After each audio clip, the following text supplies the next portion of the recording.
Hello बच्चों, कैसे हो आप लोग। तो आपका स्वागत है चिल्ड्रन चॉइस एकेडमी में। तो आज करने वाले क्या है भाई।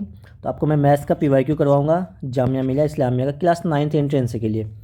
तो देखो 2016 से 2024 तक का मैं आपको पीवाईक्यू करवाऊंगा विद डिटेल्ड एनालाइज, है ना। स्टेप बाय स्टेप मैं आपको हर एक स्टेप समझाऊंगा अच्छे से, स्टेप वाइज स्टेप। तो देखो आप क्या होता है ना कि अब एग्ज़ाम जाते हो, आपके पास क्वेश्चन मिल गया, देखने के बाद क्वेश्चन आप सॉल्व हो जाता है, भाई इसे कैसे सॉल्व करूँ, कुछ ऐसा सोचने लग जाते हो। तो आई होप कि जब आप ये क्वेश्चन आप देखोगे, लेक्चर आप कंप्लीट करोगे, तो आपको ये टेंशन नहीं होगा, आप ज़्यादा सोचोगे नहीं, आपको समझ में आ जाएगा कि मुझे क्या करना है और पीवाईक्यू करना क्यों ज़रूरी है। क्योंकि जो आपके प्रीवियस के जो क्वेश्चन होते हैं ना, वो ज़्यादातर रिपीट होते हैं ना, वो अक्सर रिपीट होते हैं। इससे पहले मैंने आपको साइंस का पूरा पीवाईक्यू करवाया, जो आपका साइंस सब्जेक्ट है ना, साइंस का मैंने 2016 से 2024 तक का पीवाईक्यू करवाया ऑलरेडी। तो उसमें आपने क्या देखा, उसमें आपने देखा होगा कि हर साल मिनिमम 5 से 6 क्वेश्चन आपके वहाँ पे रिपीट होते ही होते हैं, हर साल रिपीट होते हैं। इसी टाइप से मैथ्स के क्वेश्चन भी रिपीट होते हैं, ठीक है। इसके कॉन्सेप्ट तो रिपीट होते ही होते हैं, तो इसलिए आपको पीवाईक्यू करके जाना बहुत ज़रूरी है। चलिए तो फिर क्वेश्चन स्टार्ट करते हैं आज का क्या है, ठीक है। चलिए फिर तो ऐसे आपको टेंशन नहीं लेना है, एकदम बिंदास हो गया, ऐसे खुशी खुशी आपको सॉल्व करना होगा, ठीक है। तो चलिए स्टार्ट करते हैं। तो 2016 का जो फर्स्ट क्वेश्चन आया हुआ था, देखो सिंपल, कितना आसान सा क्वेश्चन था ये बताइए। देखो आपको करना क्या है, जब भी क्वेश्चन आए तो आपको वीडियो को आप सबसे पहले आप पॉज करेंगे। वीडियो को पॉज करने के बाद आप क्या करेंगे, खुद से ट्राई करेंगे। पहले आप खुद से ट्राई करेंगे, अगर आपका नहीं बना देन आप पूरा लेक्चर का सॉल्यूशन देखेंगे। तो अब यहाँ पे ABCD है, आप खुद से ट्राई कीजिए, चेक कीजिए कि आपके सही हो रहे हैं या गलत हो रहे हैं। फिर मैं जो बताऊँगा उस सॉल्यूशन को आप मिलाएंगे अपने आप, ठीक।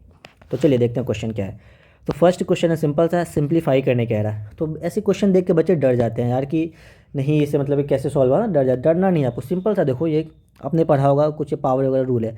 देखो ये क्या है, ब्रैकेट, जब दो आपस में ब्रैकेट होते हैं दोनों आपस में क्या होते हैं, मल्टीप्लाई होते हैं, है ना। ये आपको पता ही होगा। इसको सबसे पहला स्टेप क्या करना, 2/3 लिखो सेम टू सेम, और इस 2 को 3 से मल्टीप्लाई करना। जब भी ब्रैकेट होता है तो आपस में क्या होता है, मल्टीप्लाई हो जाता है, तो पावर मल्टीप्लाई होते हैं। तो 3 × 6 है ना, 2 × 3 6 हो गए, और इंटू 1/3। देखो यहाँ पे इस पर पावर है, लेकिन ये पावर कैसा है, माइनस में पावर है। तो जब भी माइनस में पावर होता है, अगर उसको मैं पॉजिटिव में कन्वर्ट करूँ तो देखो ये हो जाएगा 3 को हम इसको ऐसे लिख सकते हैं, 3 की पावर 4। क्योंकि देखो अगर a-2 हो, इसको मैं ऐसे लिख सकता हूँ 1/a⁴ सिंपल सा है। जब हम पावर को, माइनस पावर को जब पॉजिटिव में अगर हम लिखना चाहेंगे तो नीचे का जो टर्म होता है वो ऊपर चला जाता है, और जो ऊपर का टर्म होता है वो नीचे आ जाता है। वही काम, नीचे 1 लिखने की ज़रूरत नहीं है, तो देखो पावर पॉजिटिव हो गया।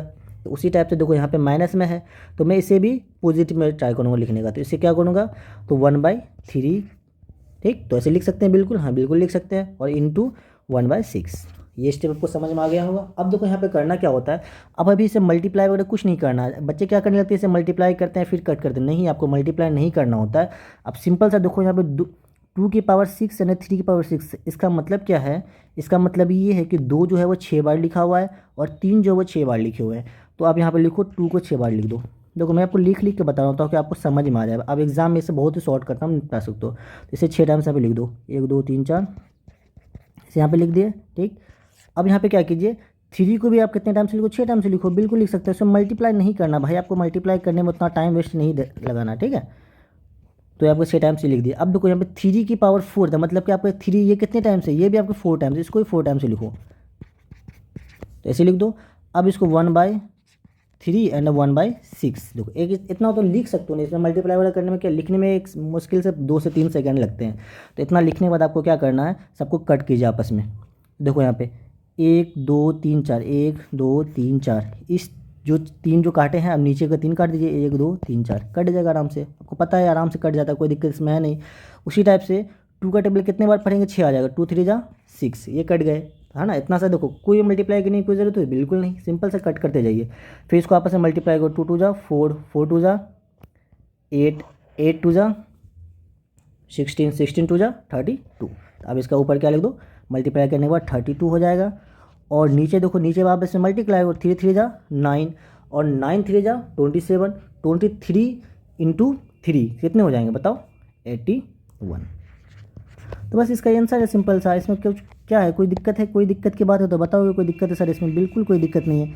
जब इससे आप वहाँ पे एग्जाम में सॉल्व करेंगे ना, ये तो बहुत कम टाइम में आपका सॉल्व हो जाएगा। मैं आपको स्टेप बाय स्टेप इसलिए बता रहा हूँ क्यों बच्चे क्या करते हैं, पहले मल्टीप्लाई करते हैं फिर कट करते हैं, ऐसा कुछ नहीं है। अब ऐसे एक्सप्लेन पूरा अच्छे से ऐसे कर सकते हो। तो आई होप कि ये क्वेश्चन आपको समझ में आ गया होगा और इसका आंसर है option number B. Question number second देखो क्या है, दो सॉल्यूशन अप। इसमें सिंपल से पूछ रहा है कि बताओ इसमें से इसमें से एक्स का वैल्यू क्या होगा कि अगर उसको मैं सॉल्व करूँ तो आपका आंसर क्या आ जाना चाहिए, 4 आ जाना चाहिए। इस टाइप का क्वेश्चन जब भी होना तो आप इसमें क्या करें, इसे सॉल्व ना करें, सॉल्व करने में बहुत टाइम लगेगा। सिंपल सा आप जो एक्स का वैल्यू जो गिवन होता है उसको इसमें एक्स का वैल्यू में पुट करके आप चेक कीजिए कि मैं अगर इसमें पुट करता हूँ तो 4 आता है कि नहीं आता है।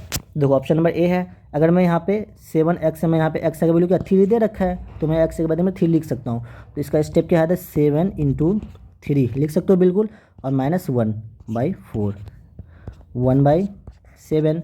उसी टाइप से देखो 2 × एक्स का वैल्यू आपने क्या अभी चेक कर रहे हो, 3 चेक करना, हर ऑप्शन देके चेक करना है इसमें, ठीक।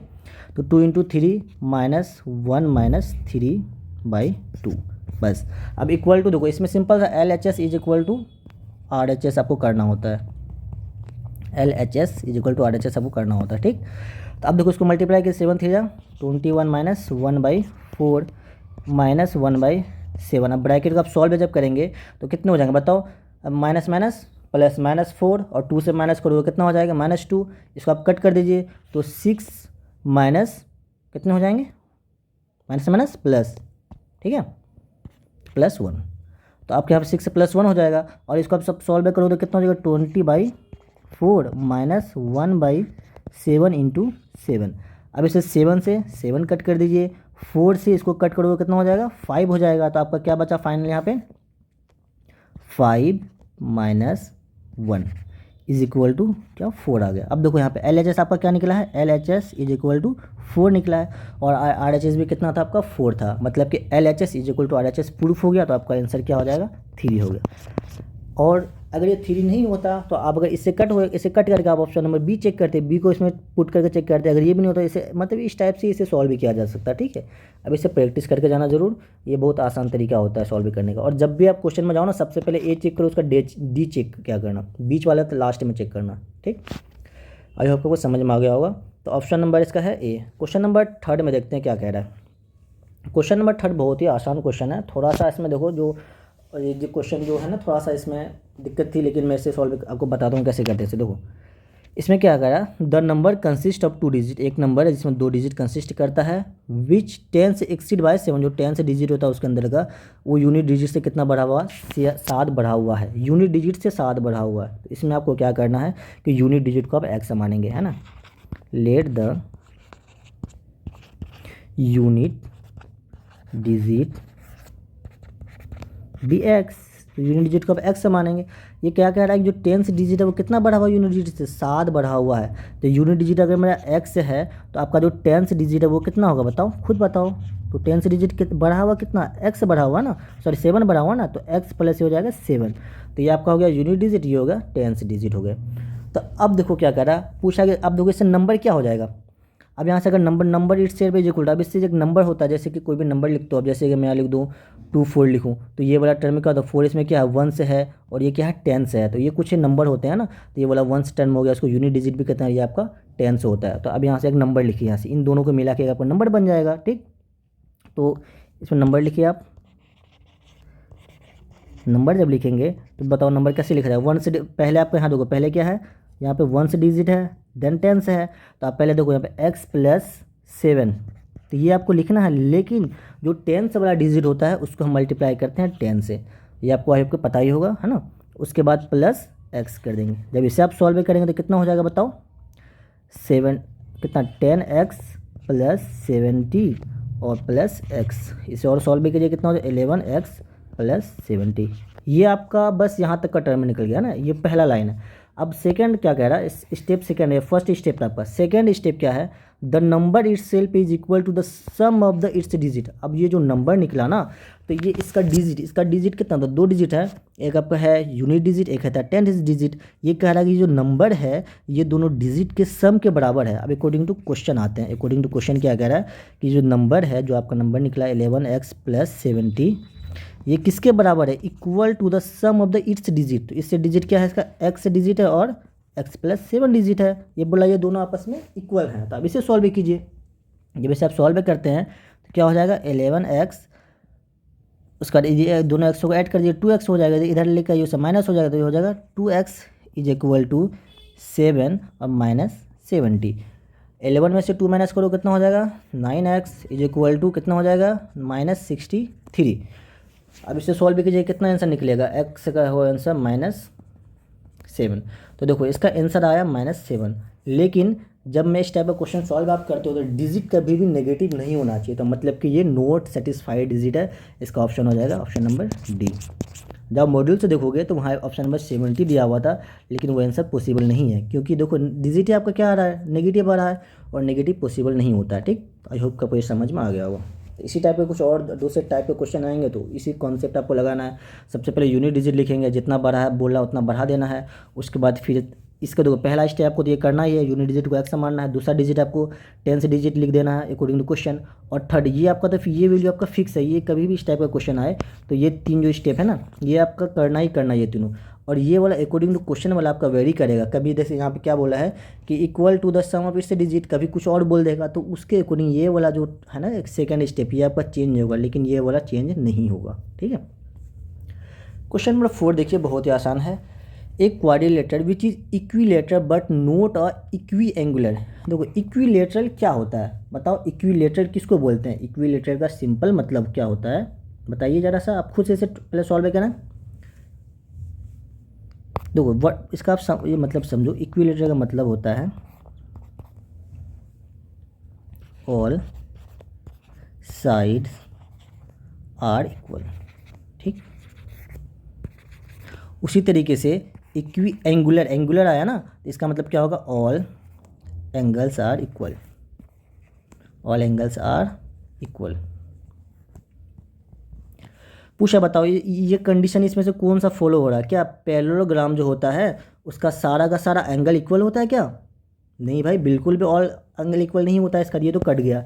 जो रेक्टेंगल होता है क्या उसका सारा एंगल इक्वल होता है, हाँ देखो रेक्टेंगल का मैं अगर फिगर यहाँ पे बनाऊँ, देखो सॉरी एक मिनट, ये रेक्टेंगुलर फिगर बना कर समझाता हूँ।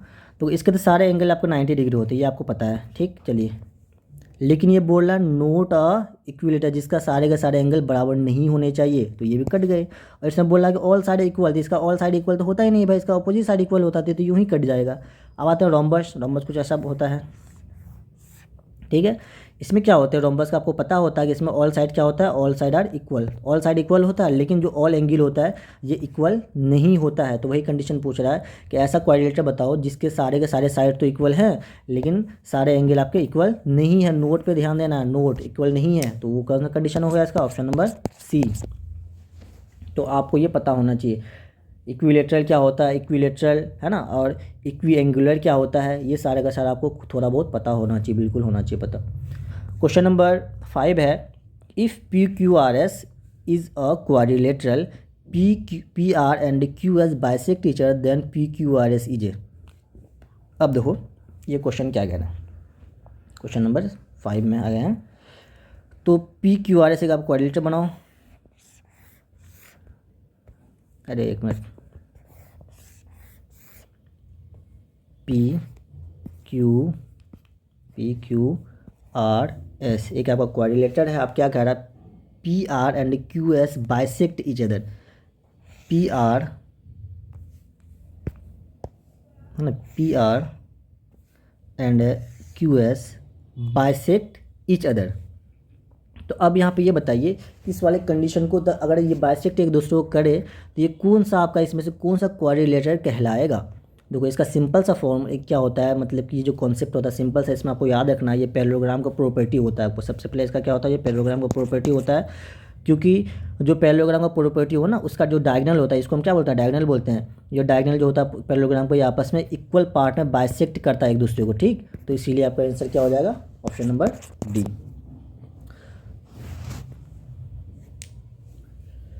द क्वेश्चन नंबर 6 में आते हैं, the measure of the angle of the parallelogram is 70, the remaining angle. एक आपका पैरेललोग्राम बना लो आप सिंपल सा। ठीक है, यहाँ पे बनाता हूँ फिगर। क्वेश्चन नंबर 6 में एक पैरेललोग्राम है ठीक है, जिसका एक एंगल उसने दे दिया, चलो कोई सा भी एंगल ले दिया, हमें कोई सा भी एंगल किसी भी को मान लो, कोई दिक्कत नहीं है, चाहे आप जिसको मान लो, ए को, इसको, इसको, चाहे जिसको मर्जी आप मान सकते हो। ये आपका 70 गिवन है। ओके, अब देखो इसमें आपका क्या होता है, पैरेललोग्राम का एक आपको प्रॉपर्टी पता होगा। अब बाकी एक दिया हुआ, बाकी आपसे रिमेनिंग 3 पूछा, बताओ तीन जो और है वो क्या क्या एंगल होगा। सिंपल सा क्वेश्चन है। तो आप बताओ, ये अगर 70 है तो इसका ऑपोजिट एंगल क्या होता है। पैरेललोग्राम का प्रॉपर्टी होता है कि ऑपोजिट एंगल्स आर इक्वल। तो अगर ये 70 तो आपका इसका ऑपोजिट एंगल भी क्या होगा, बिल्कुल 70 होगा। और दूसरा प्रॉपर्टी क्या होता है पैरेललोग्राम का, जो एडजेसेंट साइड होता है उसका सम क्या होता है, 180 डिग्री। तो इसको हम x मान लेते हैं और इसको y मान लेते हैं, कोई दिक्कत नहीं, मान सकते हैं। चलो इसको x मान लेते हैं। तो ये दोनों एडजेसेंट साइड होगा ना देखो आपस की, तो इन दोनों का सम कितना होना चाहिए, 180। तो अकॉर्डिंग टू, मतलब कि प्रॉपर्टी के अकॉर्डिंग क्या हो जाएगा, x plus 70 is equal to क्या होना चाहिए, 180 होना चाहिए। तो यहाँ से x का वैल्यू अगर आप निकालोगे तो क्या हो जाएगा, 180 माइनस 70। तो x का वैल्यू बताओ इसमें से क्या हो जाएगा, 110। अगर ये आपका x का वैल्यू अगर यहाँ पे कितना आ गया, इसको x माने इसका वैल्यू कितना आ गया, 110। तो ये भी इसका ऑपोजिट एंगल है, तो ये भी कितना हो जाएगा, 110। तो अब इसमें चेक कर लो आप कि क्या है, 110 70 110, 110 70 110। तो ऑप्शन नंबर हो गया आपका ए। देखो इसमें के क्या है, एक बार जान लो आप कि एक एंगल आपका गिवन है। तो अगर एक गिवन है तो इसका ऑपोजिट एंगल क्या होगा, ऑपोजिट पैरेललोग्राम है ना, यहाँ पे बोल दिया। देखो यहाँ पे कंडीशन आपको यहाँ पे दे रखा है, ये क्या है, पैरेललोग्राम है। तो पैरेललोग्राम जब होता है तो इसका ऑपोजिट एंगल क्या होता है, इक्वल होता है। तो अगर ये 70 तो इसका ऑपोजिट एंगल भी क्या होगा, 70 होगा। और हम दूसरा प्रॉपर्टी क्या होता है, देखो आपको इसमें दो प्रॉपर्टी, कौन दो प्रॉपर्टी से एक मैं लिख देता हूँ उसका। पहला इसमें आप जान लो कि ऑपोजिट एंगल आर इक्वल। जो आपका पैरेललोग्राम होता है उसका ऑपोजिट एंगल क्या होता है, इक्वल होता है। और जो आपका एडजेसेंट साइड होता है ना, are supplementary.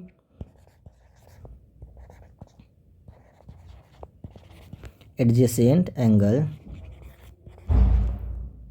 Are supplementary. Supplementary बोले तो 180 डिग्री। सिंपल सा ये दोनों कॉन्सेप्ट से आपका ये क्वेश्चन बनेगा। क्वेश्चन नंबर 7 में देखो आ गए हैं। क्वेश्चन नंबर 7 में फिर बहुत ही आसान सा क्वेश्चन है, सिंपल सा पूछा, बताओ कि आपको इफ़ इतना इतना इतना root 0.25 into 0.5 into a is equal to इतना है, तो बताओ आपका a बाय बी का वैल्यू क्या होगा। तो आपको इस फॉर्मेट, देखो यहाँ पे a गिवन है और यहाँ पे क्या गिवन है आपको, रूट b गिवन है ना।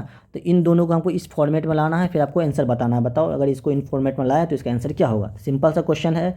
इसमें आप क्या करो, बोथ साइड क्या कर दो, स्क्वायर कर दो। अगर आप बोथ साइड आप स्क्वायरिंग करते हो तो ये इससे देखो सिंपल, एक बार यहाँ पे लिख लो उसको। तो बोथ साइड स्क्वायर इसमें करना होगा आपको, बोथ साइड स्क्वायर कीजिए आप। जब बोथ साइड आप स्क्वायर करते हैं तो स्क्वायर से आपका रूट खत्म हो जाएगा। तो इधर क्या बचे आपको बताओ, 0.05 और इंटू 0.5 और इंटू ए बचेगा।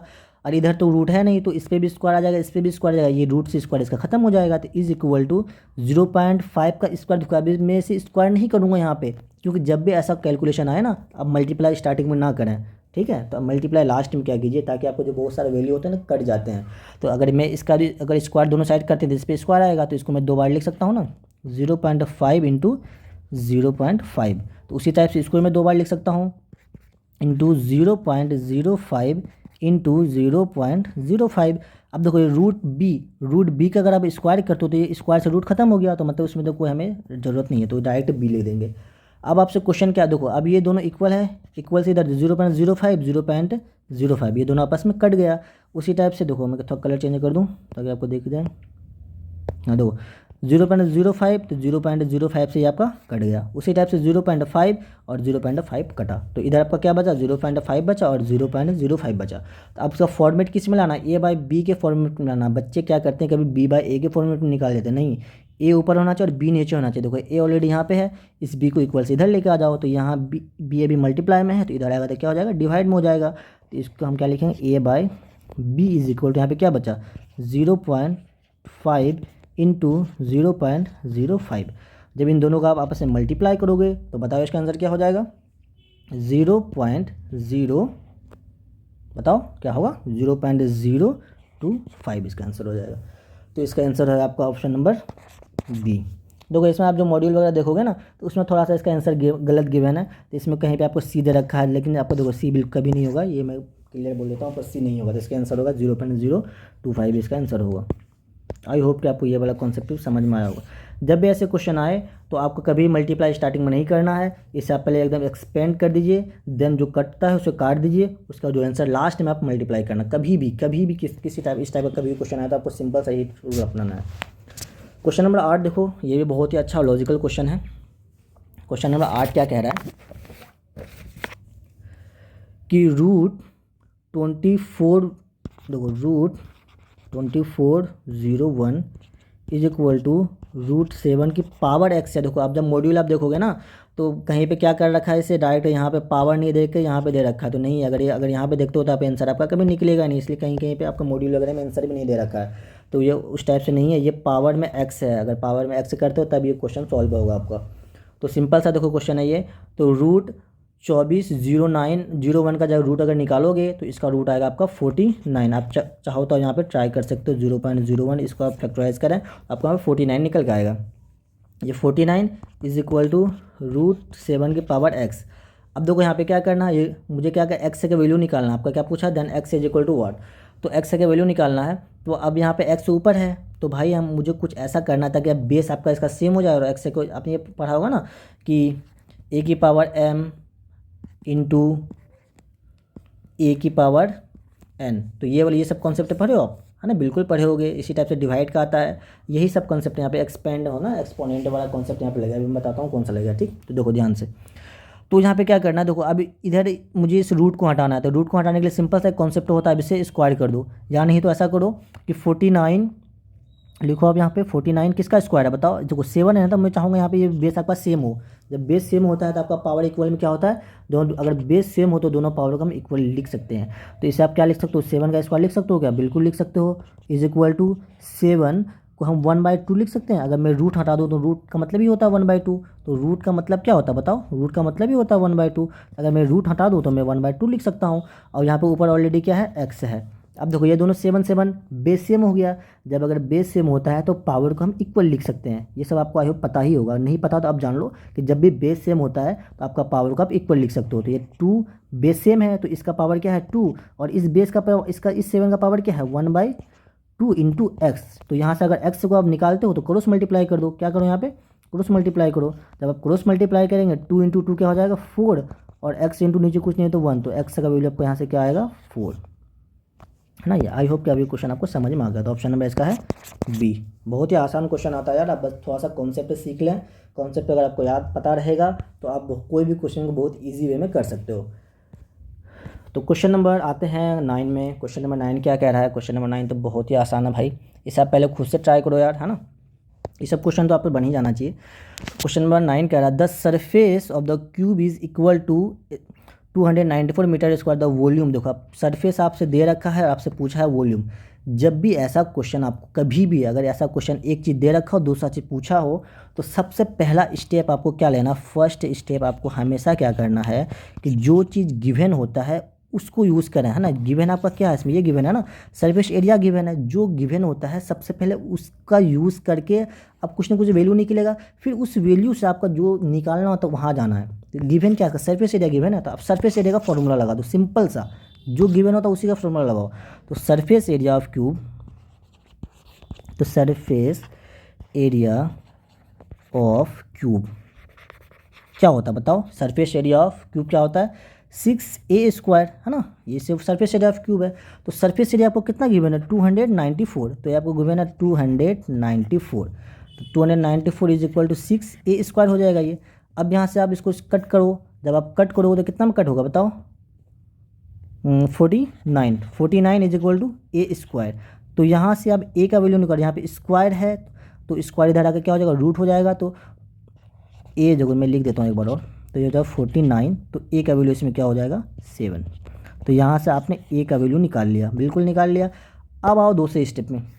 अब दूसरे में आप पूछा क्या, यहाँ देखो पूछा है वॉल्यूम, तो वॉल्यूम किसका वॉल्यूम पूछा आपको, आपका क्यूब का ही वॉल्यूम पूछा है। तो अकॉर्डिंग टू क्वेश्चन यहाँ पे आओ, वो तो गिवन था, ये गिवन था आपका ना, ये गिवन था आपका, तो पहले गिवन को यूज़ करेंगे फिर अकॉर्डिंग टू क्वेश्चन जाएंगे। तो अब यहाँ पे पूछा क्या वॉल्यूम पूछा है, तो वॉल्यूम का क्या होता है, वॉल्यूम ऑफ क्यूब होता है a क्यूब।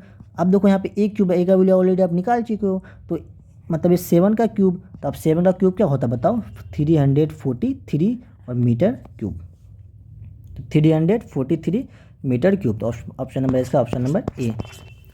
समझ में आया ऐसा क्वेश्चन कैसे करते हैं? तो डरना नहीं है, जो गिवन है उसको यूज़ करो और जो निकालना वहाँ तक पहुँच जाओ बस।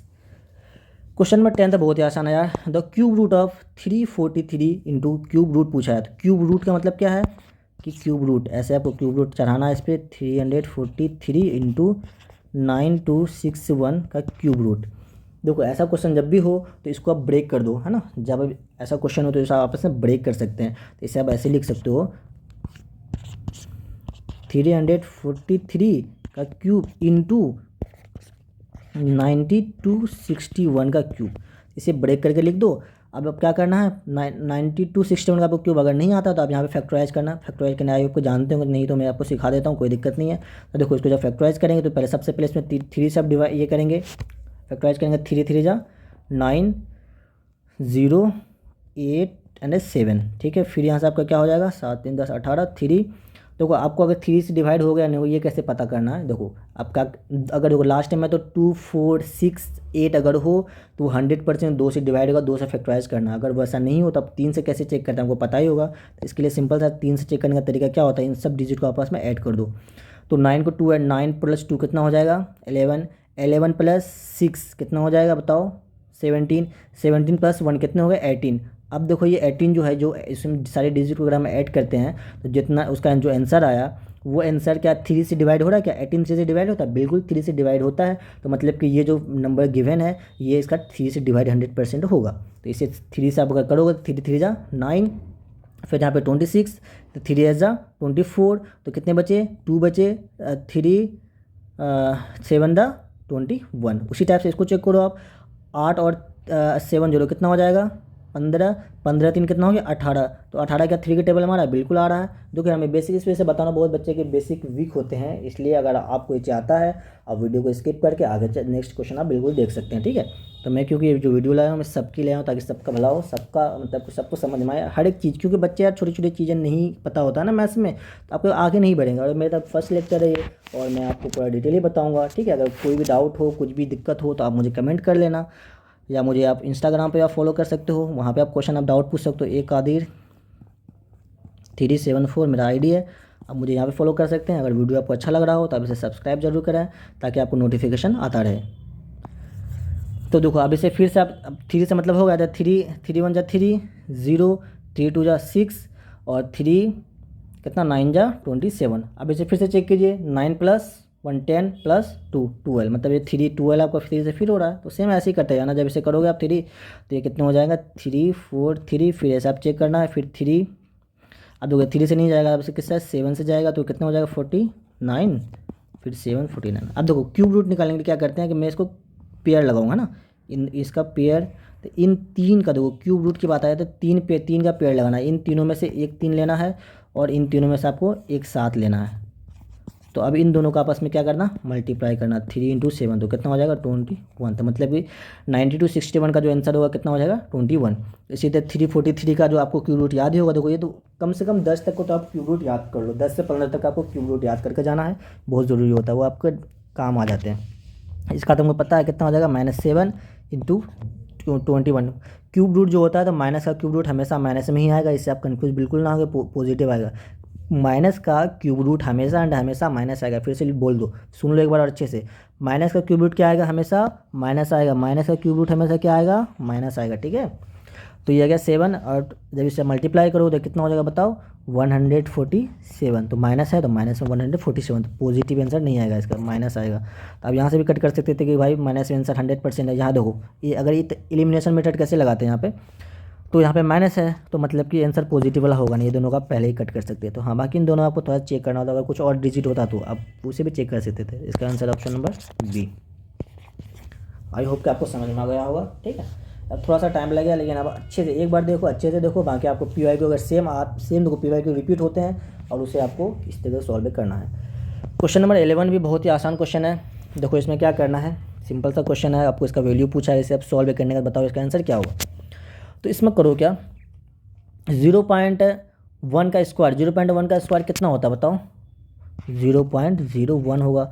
उसी टाइप से 0.01 का स्क्वायर कितना होता है बताइए? 0.01 का स्क्वायर होता है 0.0001, ठीक। और नीचे क्या है 0.0001 और -1 कीजिए। अब इन दोनों को आपस में ऐड कर दो, ऊपर 0.01 प्लस 0.001, तो इन दोनों को जब ऐड करेंगे तो बताइए ऐड करके कितना आएगा? 0.0101 बाय 0.001 और -1। अब देखो यहाँ कितने डिजिट हैं इसके बाद, सॉरी यहाँ पे एक जीरो और है ना, 0.0001। तो देखो ये पॉइंट यहाँ पे 4 डिजिट, यहाँ पे टच, मतलब ये पॉइंट था, कोई मसला नहीं रहा, पॉइंट हटा दीजिए। और नीचे अगर इसमें देखो जो आपका डिनोमिनेटर में अगर 1 हो तो डिनोमिनेटर 1 का कोई भी खास वैल्यू मतलब कुछ नहीं होता है, इसकी ज़रूरत नहीं होती है। तो आप सिंपल सा यहाँ से इसे आप लिख सकते हो 0.0 पे हटा दो तो इससे क्या बचा यहाँ पे 101 -1। जब 101 में से 1 माइनस करोगे तो आपका क्या हो जाएगा 100 आ जाएगा। तो इसका आंसर क्या है 100। देखो इसमें क्या करना है एक बार मैं और बता दूं अगर आपको समझ में नहीं आया हो तो देखो इसको क्या करना है, सबसे पहले जो स्क्वायर है तो इसको 0.1 का स्क्वायर होता है 0.01, उसी टाइप से 0.01 का स्क्वायर होता है 0.0001 और -1 अब गिवन है -1 लिख देंगे सेम टू सेम। अब इन दोनों को आपस में क्या करना ऐड कर देना, जब इसे आप ऐड करोगे तो क्या आंसर आएगा 0.0101 -1 बाय जो आपका नीचे डिनोमिनेटर सेम टू सेम लिख देना। अब क्या करना है इन दोनों का पॉइंट हटा दे, देखो यहाँ पे 4 डिजिट है यहाँ भी 4 डिजिट है, तो पॉइंट का अगर डायरेक्ट पॉइंट हटा दो, डायरेक्ट पॉइंट हटाओ तो नीचे 1 बचते हैं। और 1 का ऐसे डिनोमिनेटर में कोई वैल्यू नहीं होता, 1 लिखो ना लिखो आप जानते हो उसका कोई ज़्यादा फर्क नहीं पड़ता हमारे मैथ्स में। तो सिंपल सा है, तो क्या ऊपर बचा, तो इस जीरो का भी कोई वैल्यू नहीं है भाई, है ना। पहले वाले जीरो का तो कोई वैल्यू होता नहीं, लेकिन बाद वाले का तो कितना होता पता ही होगा, है ना। तो 101 में से 1 माइनस कर दो 100 आंसर आ गया, है ना। कोई दिक्कत बिल्कुल नहीं होना चाहिए, और क्यों होगा भाई। क्वेश्चन नंबर 12 आते हैं। क्वेश्चन नंबर 12 आपका क्या कह रहा है बताइए ज़रा सा। क्वेश्चन नंबर 12 भी आपका बहुत आसान है, सिंपल सा है। तो ये सब क्वेश्चन में आपको मुश्किल से 1 मिनट भी नहीं लगने चाहिए, मुश्किल से 5 से 10 सेकंड में ये क्वेश्चन आपके बन जाने चाहिए। सिंपल सा पूछा number of edge in triangular page में। देखो ट्रेंगुलर पेज में कुछ ऐसा दिखता है और इसमें आपका पूछा नंबर ऑफ एज पूछा, तो देखो कितने एज है 1 2 3 4 5 एज है, तो 5 टिक लगाओ निकल जाओ। सिंपल सा है, इसमें कुछ ज़्यादा दिमाग नहीं लगाना होता है। हाँ इसमें एक चीज़ और याद कर लो, इसमें जो एज होते हैं कितने होते हैं टोटल 5 एज होते हैं, है ना। ये आपको याद करके जाना अच्छे लेवल पे। हाँ तो क्वेश्चन नंबर 13 में आ जाओ। देखो ये सिंपल सा फैक्टराइज का क्वेश्चन दे दिया है, बच्चे इसमें भी कंफ्यूज हो जाते हैं। इसको देखो कैसे सॉल्व करते हैं भाई, सिंपल सा है ये।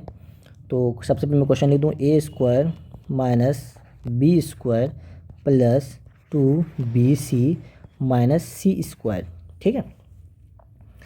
अब देखो इसमें हमें क्या होता है a² प्लस b² का कोई ना कोई इसमें फॉर्मूला लगेगा। जब भी ऐसा क्वेश्चन हो ना समझ जाओगे कुछ ना कुछ आपका फॉर्मूला इसके अंदर लगेगा ही लगेगा। तो अब कौन सा फॉर्मूला लगाऊं मैं, a² प्लस b² का लगाऊं या a² प्लस c² लगाऊं या b² प्लस c² लिखाऊं। बच्चों के इसमें कन्फ्यूज़न होता ही होता है, मुझे भी होता था जब मैं 8th में था, तो मुझे भी बिल्कुल होता था और सबको होता है।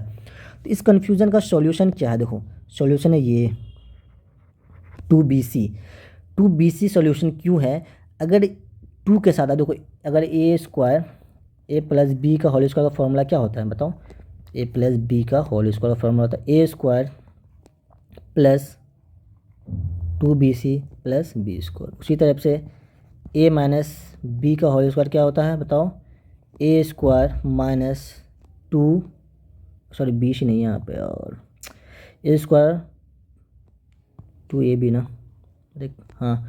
तो उसी टाइप से यहाँ पे क्या हो जाएगा a² minus 2ab plus b², है ना। देखो यहाँ पे इसमें आपको समझने की क्या चीज़ है, अगर यहाँ पे ए बी है तो यहाँ भी क्या आ रहा है ए बी आ रहा है। उसी टाइप से अगर यहाँ पे बी सी अगर हो तो आप इसमें से बी सी वाले टर्म को एक साइड कर दो, मतलब ये देखो ये 3 टर्म आ रहे हैं ना पे, तो इसमें से आप 3 टर्म को एक करो। और कौन सा 3 टर्म है, जो आपका यहाँ पे 2 के साथ जो भी गिवन होता है उसको अलग करना है। तो सिंपल सा इसके 2 के साथ क्या बी सी, मतलब कि इसमें मेरा बी वाला स्क्वायर एंड सी वाला स्क्वायर इसमें मेरा काम आएगा, तब उसे अलग करें। तो उसे एक ब्रैकेट में कीजिए, तो a² माइनस इसका क्या होगा a² माइनस ब्रैकेट में उसको अलग से अलग कर दो भाई, ठीक कोई दिक्कत नहीं अलग करना भाई को।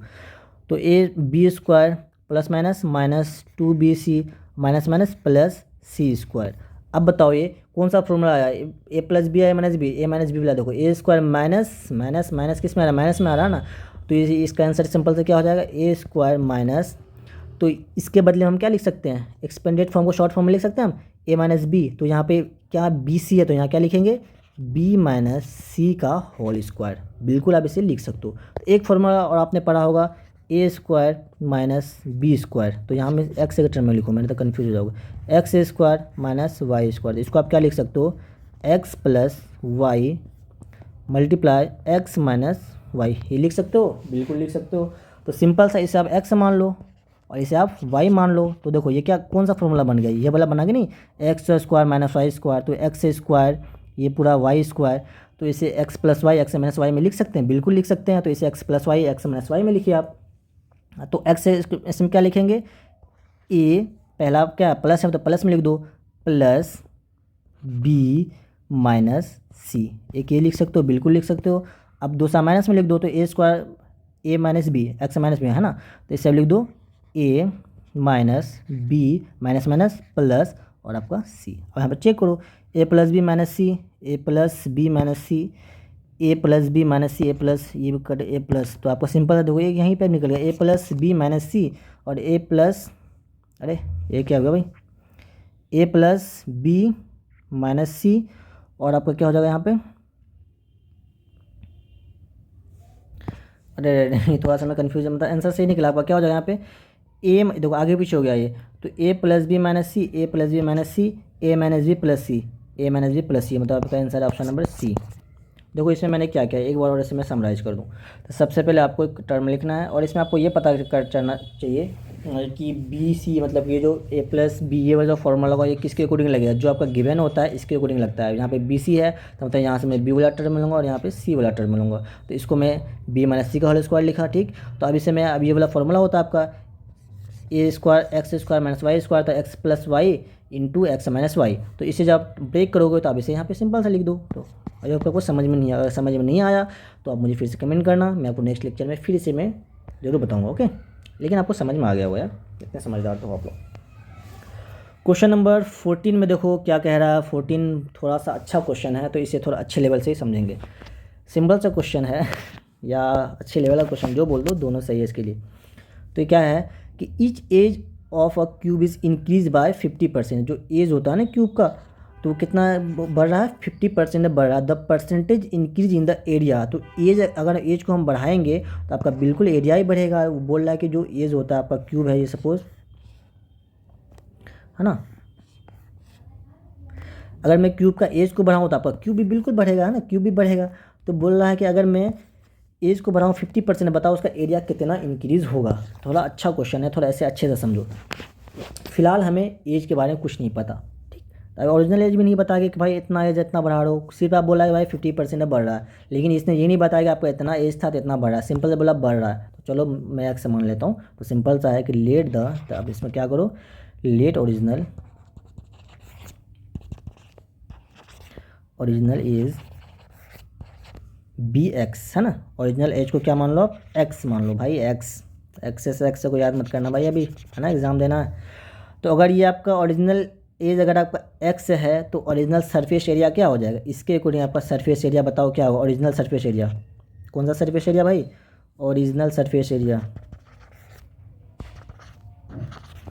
ओरिजिनल सरफेस एरिया ऐसे ही लिख रहा हूँ शॉर्टकट में। तो सरफेस एरिया का फॉर्मूला सिंपल से क्या होता है बताओ, 6x स्क्वायर, ए स्क्वायर होता है, मैं यहाँ पे एक्स मान लेता हूँ, एक्स स्क्वायर लेता हूँ, है ना। सरफेस एरिया का फॉर्मूला क्या होता है, सरफेस एरिया ऑफ क्यूब होता है 6a स्क्वायर।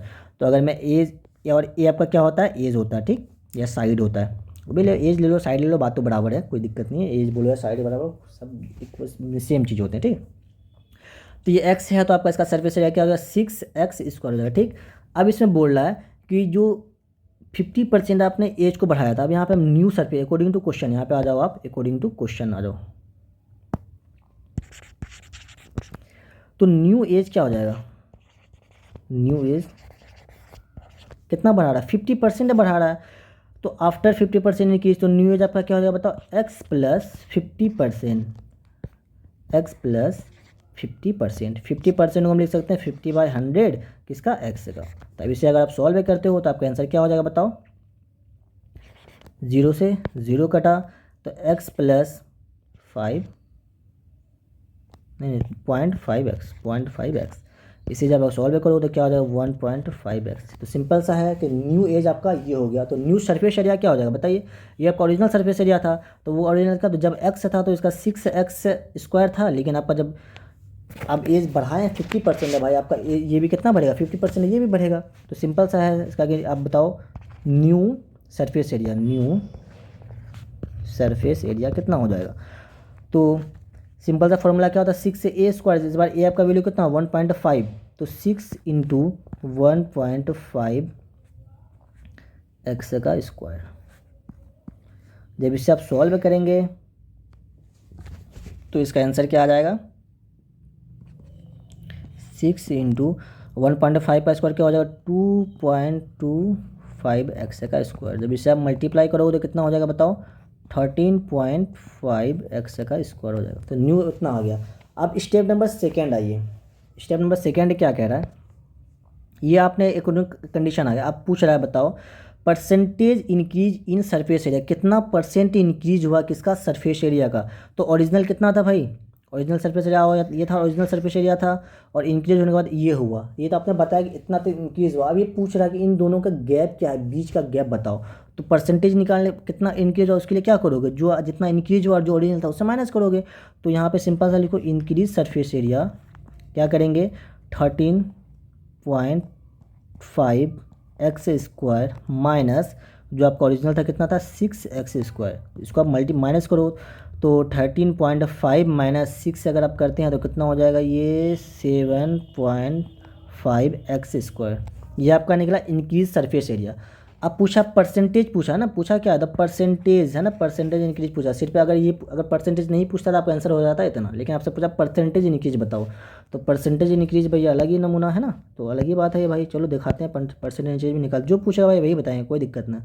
और परसेंटेज इंक्रीज का आपका फॉर्मूला आपको पता होना चाहिए। परसेंटेज इंक्रीज का क्या होता है कि इंक्रीज इन सरफेस एरिया है ना, इंक्रीज सरफेस एरिया, या आप याद कर लो, और by original surface area, original surface area और इंटू 100, बस इतना ही करना होता है। तो इंक्रीज सरफेस एरिया पर कितना निकला बताओ 7.5, तो 7.5 और बाई कितना हुआ, और ओरिजिनल सरफेस एरिया पर कितना था बताइए 6 था, तो यहाँ पे 6 लिख दो और इंटू 100 कर दो। तो यहाँ पे पॉइंट हटाएंगे तो यहाँ पे 10 आ जाएगा, कट जाएगा इधर, तो इसे आप कट कर दो, कितना हो जाएगा 2 3 जा 6, 2 5 जा 10। तो मैं थोड़ा इसे यहाँ पे लिख दूँ, ठीक है, कोई दिक्कत नहीं है ना भाई, कोई दिक्कत नहीं, बिल्कुल नहीं होना चाहिए आपको।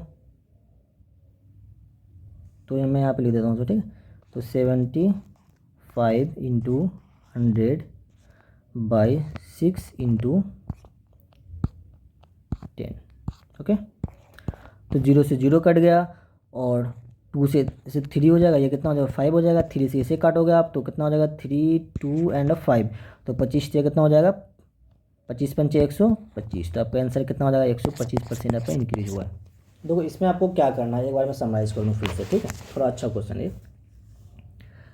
इसमें आपको सिंपल मैंने क्या बताया इसमें, एक मिनट कलर ले लूँ थोड़ा सा, ठीक। तो सबसे पहले आप क्या पूछा है, सबसे पहले आपको ओरिजिनल एज मानना, ओरिजिनल एज आप x माने, ठीक है, ओरिजिनल एज x है, तो ओरिजिनल एज के अकॉर्डिंग अगर आप सरफेस एरिया निकालोगे तो आपका क्या हो जाएगा 6x²। उसी टाइप से आप अगर ओरिजिनल लेता है तो न्यू पूछ रहा है, न्यू क्या 50% इंक्रीज़ है, तो अब न्यू में 50% इंक्रीज करके आप निकालेंगे तो आपका आंसर कितना हो जाएगा 1.5। तो अगर न्यू एज इतना है तो भाई पहले ओरिजिनल के लिए था, तो न्यू एज है तो आपका सरफेस एरिया भी इंक्रीज़ होगा, तो न्यू के लिए सरफेस एरिया आपका क्या हो जाएगा 13.5, ठीक। तो अब पूछा कि कितना इंक्रीज़ हुआ है, तो ओरिजिनल माइनस है ना, जो न्यू माइनस ओरिजिनल कितना इंक्रीज हुआ है भाई, जितना बढ़ाए हो। अगर आप सपोज़ कि अभी आप वो कितने 14 ईयर के हो, आपके अब अभी कितने हो, सपोज 18 साल के हो, लेकिन आप कभी तो 6 साल के रहे होगे। अब कोई बंदा आपको 6 साल इतने साल के बाद देख रहा है, जब एक बार 6 साल में देखा था, एक बार आपको 18 साल में देखा था, भाई आपने कितना इंक्रीज हुआ, तो आप क्या करोगे 18 माइनस 6 करोगे ना, सिंपल सा है। तो उसी टाइप से मैंने यहाँ क्या किया कि आपको जो न्यू वाले को ओरिजिनल वाले से माइनस किया था, वैसे ओरिजिनल वाले को माइनस करोगे आप 7.5। ये तो सिंपल सा इंक्रीज हुआ। पूछा क्या परसेंटेज इंक्रीज, तो परसेंटेज इंक्रीज का फॉर्मूला होता है increase in surface area by original surface area into 100, ये आपका फॉर्मूला होता है। इस फॉर्मूला को आपको याद कर लेना। तो जब इसे आप सॉल्व करेंगे तो आपको आंसर आ जाएगा 125, ठीक है। आई होप कि आपको समझ में आ गया होगा। चलिए क्वेश्चन नंबर 15 देखते हैं। 15 क्या कह रहा है, the circular cylinder of equal volume have height in the ratio of 1:2। तो वो सिंपल सा बात किसकी हो रही है, सिलेंडर की बात हो रही है और वॉल्यूम गिवन है, वॉल्यूम का भी क्या गिवन है, हाइट गिवन है, और आपसे पूछा क्या, the ratio of the radius. ऐसा क्वेश्चन जब भी आए ना तो बहुत ही आसान क्वेश्चन होता है। तो वॉल्यूम ऑफ, दो चीज़ में कंपेयर करना है ना, दो चीज़ में कंपेयर, दो वॉल्यूम लिखो हमेशा इसमें। तो वॉल्यूम ऑफ सिलेंडर 1 है ना, सिलेंडर 1 इज इक्वल टू, दोनों क्या है, दोनों बोल लगे आपस में इक्वल है, देखो यहाँ पे इक्वल दिखा हुआ है, दोनों आपस में इक्वल है। तो वॉल्यूम ऑफ सिलेंडर 2, तो अब देखो वॉल्यूम ऑफ सिलेंडर क्या होता है, पाई आर स्क्वायर एच। तो ये 1 की बात होता है, हर जगह 1 लगा दो, इसमें भी 1 लगेगा, इसमें भी 1 लगेगा। उसी टाइप से इसमें क्या हो जाएगा, दूसरी की बात हुई है तो इसमें क्या हो रहा है, पाई R2 का स्क्वायर बाई H2। तो पाई तो कॉन्स्टेंट टर्म, इसे आप सिंपल से कट कर दीजिए। अब यहाँ पे आता है खेला स्टार्ट होता है। आपसे गिवन इसमें क्या है बताओ, गिवन आपका हाइट गिवन है, मतलब इसमें हाइट गिवन है। तो आपसे पूछा क्या, जो रेडियस पूछा है ना, तो जो भी पूछा होता है उसको एक साइड कर दो। तो मैं इसे R1 का स्क्वायर, इस R को इक्वल इधर लाऊँ तब क्या हो जाएगा, यहाँ पे डिवाइड में आ जाएगा। तो R2 का स्क्वायर इज इक्वल टू यहाँ पे क्या बताओ, H2/H1। सिंपल सा है। और H2/H1 आपको गिवन है, तो H2/H1 का देखो, जो पहले होता है वो H1 होता है, जो बाद में होता है वो H2 होता है, ठीक है। तो आपको H2 का वैल्यू कितना गिवन है बताओ, 2 गिवन है, और H1 का कितना गिवन है, 1 गिवन है। अब देखो मुझे तो सिंपल सा रेडिया ही पूछा, हम तो इसमें स्क्वायर वगैरह से क्या मसला भाई, तो अब इसे स्क्वायर को आपको हटाना होगा। तो अब यहाँ पे एक लाइन और लिख दो आप कि R1/R2। अब दोनों साइड अगर स्क्वायर करेंगे तो यहाँ का स्क्वायर हटेगा, है ना, तो यहाँ पे स्क्वायर आ जाएगा। तो यहाँ पे 2 का, सॉरी मतलब स्क्वायर हटाओ तो उधर रूट, मतलब स्क्वायर हटाएंगे तो रूट दोनों साइड चढ़ाना होगा। तो ये सिंपल सा क्या हो जाएगा, √2/√1। तो √R1/R2, √2 का तो √2 होगा, √1 को हम 1 लिख सकते हैं। तो इसका सिंपल सा रेशियो क्या हो जाएगा, √2/1, 2:1। ऑप्शन नंबर इसका है सी। यार टाइम तो बहुत ज़्यादा लग रहा है, आई होप कि मुझे यहीं पे से बंद कर देना चाहिए। आप 15 क्वेश्चन आपके हो गए हैं, आपके जो 2016 में थे टोटल कितने क्वेश्चन आए थे, टोटल 30 क्वेश्चन आए थे। तो मैं इसे 2 पार्ट में आपको दूंगा। तो आज मैं आपको 15 क्वेश्चन करवा दिया हूँ, 15 क्वेश्चन और आपके आ जाएंगे बहुत जल्दी, ठीक है। तो आप मतलब कि मैं आपके एग्ज़ाम से पहले मैं आपको पूरा PYQ कवर करवा दूंगा, ठीक। आपको वीडियो कैसा लग रहा हो आप ज़रूर कमेंट करके बताना। अगर आपको कोई भी दिक्कत हो फिर भी आप कमेंट करें, है ना। कोई भी क्वेश्चन में थोड़ा सा भी डाउट हो तो आप मुझे ज़रूर बताएं, ठीक। तो देखो मैंने ना आपको साइंस का पूरा PYQ कवर कर दिया है। अगर आपने वो साइंस का PYQ नहीं देखे हो तो सबसे पहले उसे देखो, है ना, ज़्यादा बहुत कम समय लगेगा आराम से। अगर मैंने आपको साइंस का एक सीरीज लगाया था मैं, मास्टर इन साइट, उसमें मैंने आपको total A to Z science का कवर किया है, तो वो भी ज़रूर देखना, डे 1 से लेकर डे 30 तक। तो आई होप आपको मज़ा आएगा पढ़ने में। आपको वीडियो अच्छा लगा हो तो आप इसे सब्सक्राइब जरूर करना और अपने दोस्तों से ज़रूर शेयर करना और लाइक करना बिल्कुल ना भूलो। अगर आपको कोई भी डाउट हो तो आप मुझे कमेंट करके बताओ। अगर आप चाह रहे हो कि मैं आपको 1 घंटा से ज़्यादा का वीडियो दे दूँ तो मैं आपको 1 घंटे में ट्राई करूँगा मैं आपको पूरा PYQ कवर करूँ, क्योंकि आपके हर साल जो कितने क्वेश्चन आते हैं भाई, 30 क्वेश्चन आते हैं ना, 30 क्वेश्चन आते हैं। अभी आपके 47 मिनट हो चुके हैं 15 क्वेश्चन में, क्योंकि मैं जो करवा रहा हूँ बहुत डिटेल। अगर आपको इसमें चाह रहे हो कि सर मुझे तो शॉर्टकट में कराओ, पूरा डिटेल नहीं चाहिए, तो कोई आप मुझे वो भी बता सकते हो। या अगर जैसा चल रहा है अगर आपको सारी चीज़ समझ में आ रहा है तो मुझे वो बताओ कि हाँ सर ऐसे ही पढ़ाओ, अच्छी तरीके से पढ़ाओ, मुझे मज़ा आ रहा है पढ़ने में। क्योंकि भाई आपके अगर एक क्वेश्चन आप समझ लेते हो ना, सेम टाइप के क्वेश्चन आते हैं, तो सेम टाइप के क्वेश्चन अगर आप बिल्कुल कॉन्सेप्ट समझे रहोगे तो आप वहाँ ईजिली बना लोगे। तो यही तो फ़ायदा होता है मैथ्स में कि ज़्यादा रट के नहीं जाना, कॉन्सेप्ट समझो और कॉन्सेप्ट सेम टू सेम ही आते हैं, उसे अप्लाई करो और निकल लो बाहर। क्या दिक्कत है, क्वेश्चन चलिए सॉल्व कर लो। तो आज के लिए मैं अभी फ़िलहाल के लिए 15 क्वेश्चन में तो सोचा पूरा 30 का 30 क्वेश्चन करवा दूंगा, लेकिन यार टाइम तो बहुत ज़्यादा हो रहे हैं, इसलिए मैं आपको 15 क्वेश्चन अभी करवा रहा हूँ और 15 क्वेश्चन आपको नेक्स्ट लेक्चर में करवा दूंगा, ठीक। तो मिलते हैं फिर नेक्स्ट लेक्चर में, तब तक लोग के भाई अच्छे से पढ़ाई करते रहें, ठीक है भाई।